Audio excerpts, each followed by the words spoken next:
Hello বন্ধুরা, good afternoon. সবাই কেমন আছো? তোমাদের ভালোবাসার আশীর্বাদে আমি বেশ ভালোই আছি। বলো, এই গরমে সবাই কেমন আছো? আমি তো গরমে অস্থির হয়ে যাচ্ছি। আমাদের এখানে প্রচন্ড পরিমাণে গরম পড়েছে। রোদের তেজ বিশাল। তোমরা যে যেখানে থাকো, কেমন গরম পড়েছে, কেমন রোদের তেজ, অবশ্যই কিন্তু কমেন্ট করে জানিও। এই গরমে কিচ্ছু খেতে ভালো লাগছে না।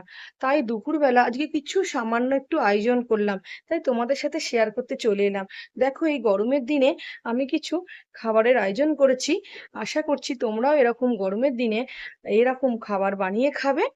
শরীর স্বাস্থ্য ভালো থাকবে। চলো চলো, গরমে কি বানালাম চলো দেখে নাও।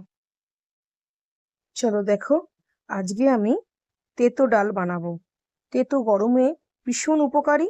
এই গোল গোল করে উচ্ছে কেটে নিয়েছি, আর একটু মুগের ডাল হালকা করে ফ্রাই করে একটু ধনে গুঁড়ো, জিরে গুঁড়ো, আদা টমেটো বাটা দিয়ে কষিয়ে আমি আগে থেকেই প্রেসার কুকারে সেদ্ধ করে নিয়েছি। এই দেখো, কড়াই আবার বসিয়ে দিয়েছি, তেলটা গরম হয়ে গেছে। এবার আমি উচ্ছেগুলো ফ্রাই করতে দিয়ে দিলাম। উচ্ছেগুলো বেশ লাল লাল করে ফ্রাই করে নেব, এবং যাতে উচ্ছেগুলো সেদ্ধও হয়ে যায় এই জন্যে ঢাকনা দিয়ে দিয়ে ভালো করে লাল লাল করে একটু ফ্রাই করে নেব। একটু সামান্য নুন হলুদও দিয়ে দিয়েছি, যাতে উচ্ছের ভেতর নুন হলুদগুলো ভালো করে ঢুকে যায়। তাহলে কিন্তু খেতে বেশ টেস্ট হবে, এদিকে উপকারীও হবে। দেখো, উচ্ছেগুলো আমার ভাজা হয়ে গেছে। সেদ্ধ যে আমি ডালটা রেখেছিলাম সেইটা দিয়ে দিলাম।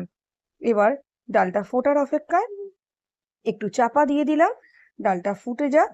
ফুটে ততক্ষণ বলো, তোমরা এই গরমের দিনে কে কি বানালে অবশ্যই কমেন্ট করে জানাবে।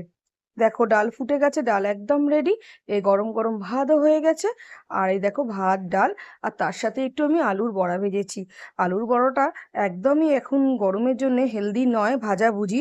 তবুও একটু মুখরোচক না হলে ঘরের বাচ্চা কাচ্চারা খেতেও যায় না। তাই উচ্ছে তেতো ডাল ভাত।